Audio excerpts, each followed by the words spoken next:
बहनों और भाइयों, जैसे प्राचीन काल में हमारे यहां शक्ति को तोलने का माध्यम हॉर्स पावर था,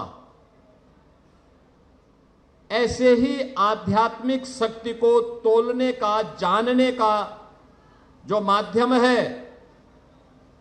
वह माध्यम है हमारी सरपेंट पावर। हर मनुष्य के अंदर एक शक्ति है और शक्ति में संतुलन बनाने का काम जो नाड़ी करती है वो सुषुम्ना नाड़ी है।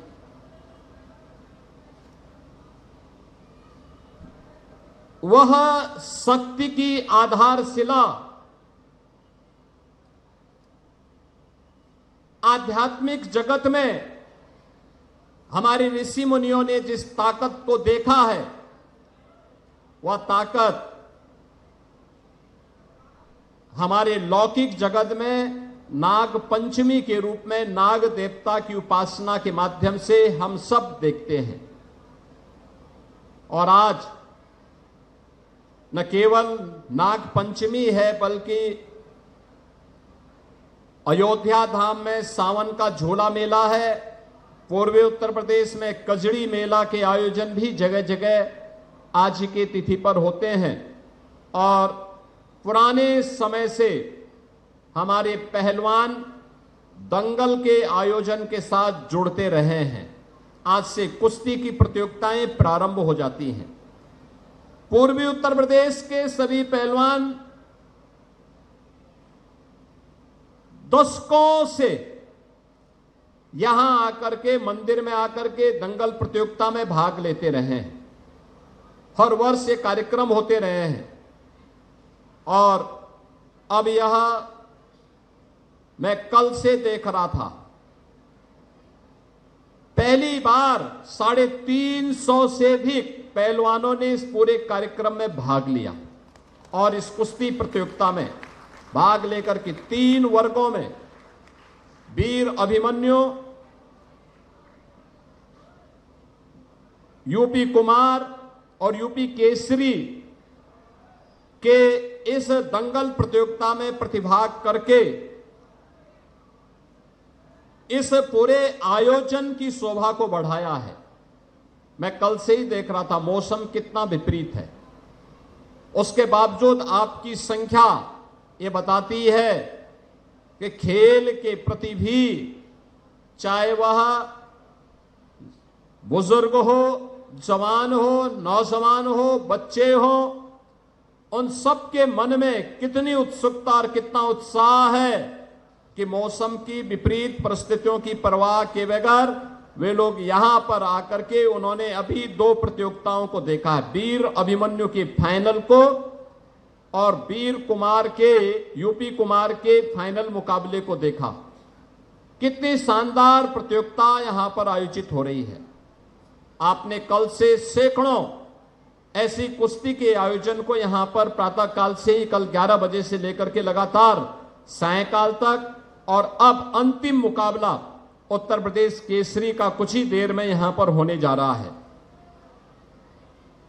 बहनों और भाइयों, पिछले 12 वर्ष में हमने बदलते हुए भारत को देखा है। बदलता हुआ भारत, हर एक क्षेत्र में जो परिवर्तन हुआ है, खेल और खेल संस्कृति के क्षेत्र में भी वह परिवर्तन हुआ है। खेल के लिए खेलो इंडिया खेलों के माध्यम से, फिट इंडिया के माध्यम से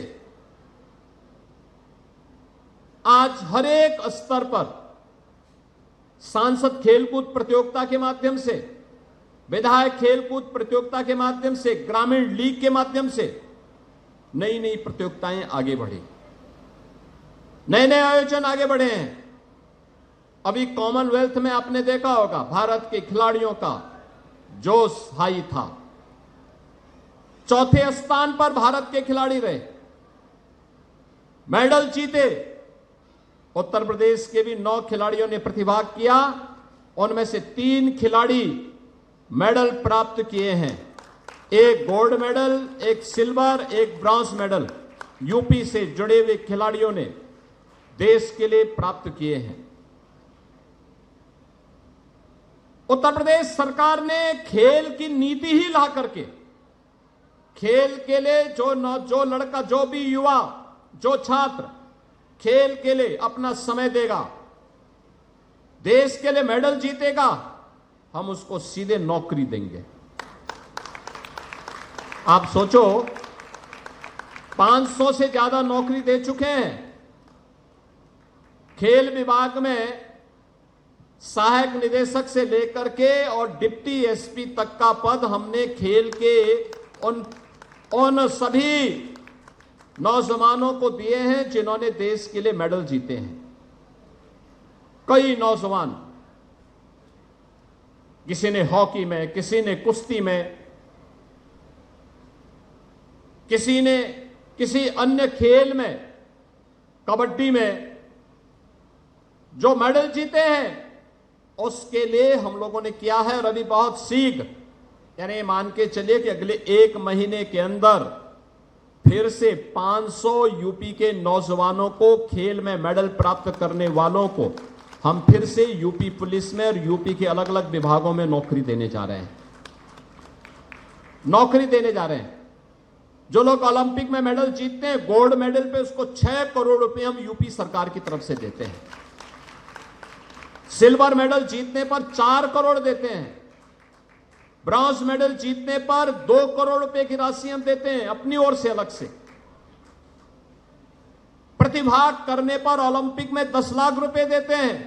कॉमनवेल्थ और एशियाड में 5-5 लाख रुपए की सहायता देते हैं। और नेशनल गेम्स के लिए भी उन्हें फैसिलिटेट करते हैं। लेकिन ये खेल और खेल की संस्कृति कहां से आगे बढ़ेगी? सरकार के साथ साथ समाज को जुड़ना होगा, स्वयंसेवी संगठनों को जुड़ना होगा। दूसरों की गलती को निकालने की बजाय हमें अपने स्तर पर भी उस कार्यक्रम में सहभागी बनना पड़ेगा। और उस अभियान का हिस्सा हमने बनाया है, हर गांव में खेल का मैदान हो, ओपन जिम का निर्माण हो, हर विकास खंड में मिनी स्टेडियम, हर जनपद में स्टेडियम, हर कमिश्नरी स्तर पर एक स्पोर्ट्स कॉलेज, और हर स्पोर्ट्स कॉलेज में एक centre of excellence. Centre of excellence का मतलब किसी एक खेल को लेकर के अंतर्राष्ट्रीय स्तर की जो भी विशिष्टताएं हैं, उन विशिष्टताओं को लेकर के हम इन प्रतियोगिताओं को, पुराने खिलाड़ियों को कोचेज के रूप में रख करके उन प्रतियोगिताओं को आगे बढ़ाने का कार्य करें। जब ये सारी चीजें बनेंगी, ये इकोसिस्टम बनाने का काम हुआ। पहले यूपी में स्पोर्ट्स यूनिवर्सिटी नहीं थी, अब हमने मेजर ध्यानचंद हॉकी के जादूगर के नाम पर मेरठ में स्पोर्ट्स यूनिवर्सिटी बना दी है। अब वहां एक कार्य प्रारंभ हो गया है, पाठ्यक्रम प्रारंभ हो गए हैं, नई नई प्रतियोगिताएं वहां प्रारंभ हो गई हैं, वर्ल्ड क्लास इंफ्रास्ट्रक्चर दिया जा रहा है। डबल इंजन की सरकार के स्तर पर कोई कमी नहीं। युवाओं को इस अवसर का लाभ लेना चाहिए। और याद रखना, खेल और खेलकूद की गतिविधियों से जितना हमारा युवा जुड़ेगा, उतना ही नशा से दूर रहेगा। याद रखना, 2 प्रकार का नशा वर्तमान में पूरी युवा पीढ़ी के जीवन के साथ खिलवाड़ कर रहा है। एक नशा वह है जो ड्रग आदि नशीली पदार्थों के कारण पैदा हुआ है। नशा माफिया युवा पीढ़ी को निगल करके भारत को खोखला बनाना चाहता है। हमें उसके खिलाफ लड़ाई लड़ने के लिए तैयार होना पड़ेगा। हर एक जागरूक नागरिक को, हर राष्ट्रभक्त को इसके खिलाफ लड़ाई लड़ने के लिए तैयारी करनी चाहिए। और दूसरा, स्मार्टफोन का नशा। स्मार्टफोन का नशा, जितना समय आप स्मार्टफोन पर खर्च करते हैं, उसमें से 90% फिजूल का है। 10% ही मात्र आपके उपयोग के लिए भी नहीं है। अगर वह 6 घंटे 5 घंटे आप बचत कर सकें, उनमें से केवल 1 घंटा अपने शरीर के लिए दे सकें तो स्वस्थ हो जाएंगे। शरीर स्वस्थ होगा तो मस्तिष्क स्वस्थ होगा, मस्तिष्क स्वस्थ होगा तो भारत को सशक्त और समर्थ बनाने में आप अपना योगदान दे पाएंगे और बेहतरीन योगदान दे पाएंगे। मानसिक तनाव से बचे रहेंगे, हर प्रकार की किसी भी प्रकार की चुनौती से अपने आप को मुकाबला करने के लिए तैयार पाएंगे। और उस तैयारी के लिए आज अपने आप को तैयार करना, एक पहलवान दंगल करने के लिए जाता तो सबसे पहले उसके लिए क्या होता है, किसी भी खिलाड़ी के लिए पहला नियम क्या होता है, आत्मानुशासन का होता है, आत्म संयम का होता है। समय पे जगता है, समय पे सोता है, खान पान के नियमों का पालन करता है, गुरु शिष्य की परंपरा का पालन करता। आप देखते होंगे जब पहलवान आता है अखाड़े में, कोच को भी प्रणाम करता है और अपने उस्ताद को भी प्रणाम करके वहां आता है। यानी श्रद्धा का यह भाव उसे आगे बढ़ने के लिए प्रेरणा देता है, उसको एक ताकत देता है। क्योंकि पुराने जो खिलाड़ी हैं, पहलवान हैं, पुराने उस्ताद हैं, एक कोचेज हैं, इन्होंने अपने जीवन को तपाया है, खपाया है। अलग विषय है उनके समय में संसाधन नहीं था, प्रोत्साहन नहीं था, अन्यथा उनको भी प्रोत्साहन और संसाधन मिलता, वे भी अंतर्राष्ट्रीय स्तर पर भारत का नाम आगे कर सकते थे, बहुत आगे कर सकते थे। उस समय की सरकारों के एजेंडे में खेल नहीं था, युवा नहीं था। आज जो लोग युवा युवा करके चिल्ला रहे हैं, युवा इनके एजेंडे में कभी नहीं था। ये केवल आपका दुरुपयोग करना चाहते हैं, आपके हितों के लिए। जब इनको अवसर मिला था सत्ता में रहने का, तब भी इन्होंने आपके हितों के लिए कुछ नहीं किया, कुछ भी नहीं किया। तब सब कुछ माफिया की गिरफ्त में डाल दिया, माफियाओं के हवाले कर दिया। और युवा शक्ति का सबसे बड़ा दुश्मन है माफिया प्रवृत्ति, सबसे बड़ा दुश्मन है युवा शक्ति की माफिया प्रवृत्ति। वह शिक्षा माफिया हो, खेल माफिया हो, या फिर पेशेवर माफिया, ड्रग माफिया हो, या किसी भी फील्ड का माफिया। अगर वह माफिया प्रवृत्ति बढ़ेगी तो युवा शक्ति की सबसे ज्यादा क्षति पहुंचेगी। और अपने उस युवा शक्ति को इससे बचाने के लिए आवश्यक है एक सकारात्मक सोच के साथ खेल और खेल संस्कृति को आगे बढ़ाने के लिए प्रधानमंत्री मोदी जी के नेतृत्व में डबल इंजन सरकार के द्वारा जो प्रयास प्रारंभ किए गए हैं, उस प्रयास को एक सार्थकता प्रदान की जाए। और मैं तो देखता हूं हमारा जो पहलवान होता है वह सात्विक भी होता है और बजरंग बली का उपासक भी होता है। बल बुद्धि विद्या देहु मोहि हरेहु कलेश विकार, यानी सभी प्रकार के कलेश को दूर करने वाले, बल बुद्धि और वैभव देने वाले बजरंग बली की उपासना करता है। बजरंग बली के उपासक हमारे पहलवानगण आज पूर्वी उत्तर प्रदेश के अलग अलग जगह से, अभी मैं देख रहा था कितना शानदार कुश्ती गाजीपुर और गोरखपुर के इन दोनों पहलवानों ने यहां पे वीर अभिमन्यु के लिए यहां पर किया था। कितनी शानदार कुश्ती की थी, दोनों वास्तव में बहुत अच्छी फिट जोड़ी थी और शानदार थी। मैं खेल मंत्री से और केंद्रीय मंत्री कमलेश पासवान जी से भी कह रहा था कि देखो बहुत अच्छी जोड़ी और बहुत अच्छे ढंग से काम कर रहे हैं दोनों पहलवान, और मेहनत करेंगे, अंतर्राष्ट्रीय स्तर पर नाम कमाएंगे, देश का नाम कमाएंगे। गाजीपुर में खेल की संस्कृति को वहां पे बहुत अच्छे ढंग से लोगों ने वहां विकसित की है। आप सोचो ओलंपिक में मेडल देश के लिए प्राप्त करने वाले 2 खिलाड़ी ललित उपाध्याय और राजकुमार पाल, ये गाजीपुर के ही एक निजी स्टेडियम से पनपे हैं, आगे बढ़े हैं।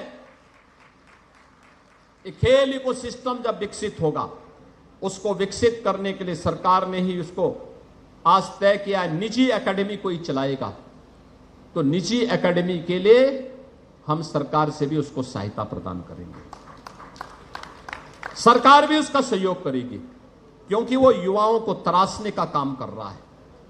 हमारे पहलवानगण, पुराने उस्ताद अपने अखाड़े चलाते थे, और मैं तो कहूंगा उत्तर प्रदेश सरकार उनका रजिस्ट्रेशन करवाएं, उनके लिए अखाड़ों का निर्माण करें, उनके लिए मैटिंग दें और उनको अन्य सहायता दे करके, जिससे कोचेज के लिए, मैनेजर के लिए, वहां की सहायक टीम के लिए कुछ सहायता प्राप्त हो और उन खिलाड़ियों को प्रोत्साहन मिल सके जो खेल और खेल खिलाड़ी रेसलिंग के क्षेत्र में आगे बढ़ना चाहते हैं। स्पोर्ट्स के जिस भी क्षेत्र में निजी क्षेत्र सहयोग करेगा, राज्य सरकार की खेल नीति उसमें सहयोग करने की है, हम उसको पूरा सहयोग करेंगे।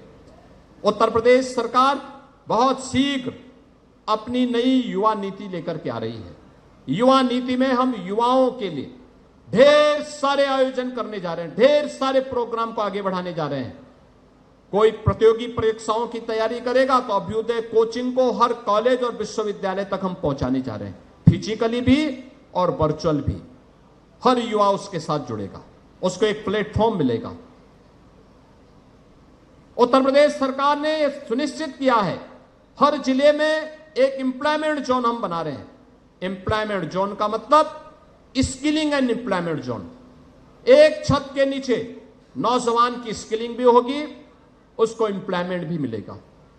युवा के जीवन के साथ खिलवाड़ करने वाला कोई भी माफिया, वह नकल माफिया हो या किसी भी फील्ड का शिक्षा माफिया हो, अगर उसने किसी युवा के जीवन के साथ खिलवाड़ किया तो उसकी पूरी प्रॉपर्टी को जब्त करते हुए हम उसके खिलाफ बहुत सख्त कार्रवाई कर रहे हैं।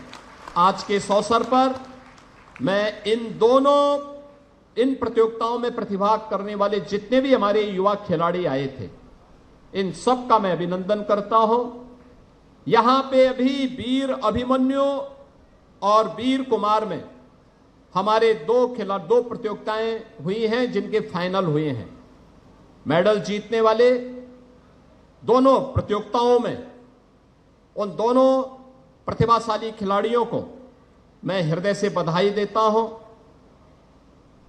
फाइनल में पहुंचे हुए जो रनर अप थे इन दोनों प्रतियोगिताओं में, उनके प्रति मेरी संवेदना है, लेकिन जोरदार खेल का परिचय उन्होंने किया है, अच्छा खेल खेला है और प्रयास करेंगे तो और अच्छा निखार आएगा और हमें जितना अच्छा हम कर सकते हैं उसका और अच्छा करने की गुंजाइश होनी चाहिए। अभी यूपी केसरी का फाइनल मुकाबला होने जा रहा है और हम सब की भी इच्छा है उसको बेहतरीन तरीके से देखें। जीत और हार अपनी जगह है, सबसे पहले मैदान में आकर के डट जाना।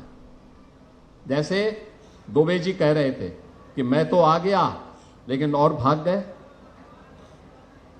और मुझे लगता है कि उन्होंने ताल ठोक दी।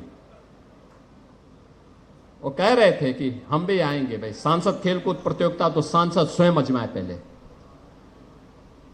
लेकिन अब उनके साथ कोई सांसद हाथ मिलाने वाला नहीं था तो उन्होंने कहा चलो अब यूपी केसरी पे ही ध्यान देते हैं।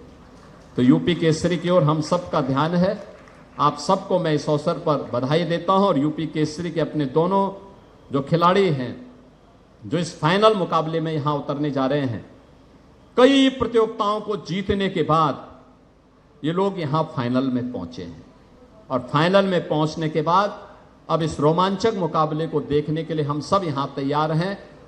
मैं आज के इस अवसर पर एक बार फिर से इन दोनों खिलाड़ियों को भी हृदय से बधाई देता हूं, इनका अभिनंदन करता हूं और विश्वास करता हूं कि खेल को और निखार देकर के इस अंतर्राष्ट्रीय प्रतियोगिताओं के लिए अपने आप को तैयार करेंगे और भारत के लिए मेडल लेके आएंगे, क्योंकि 2030 का कॉमनवेल्थ भारत में होने जा रहा है और भारत की इस प्रतियोगिता में कोई खिलाड़ी चूकना नहीं चाहिए। इसकी तैयारी अभी से यूपी के अंदर प्रारंभ हो जानी चाहिए। इस विश्वास के साथ आप सबके प्रति मेरी मंगलमय शुभकामनाएं हैं। धन्यवाद। जय हिंद।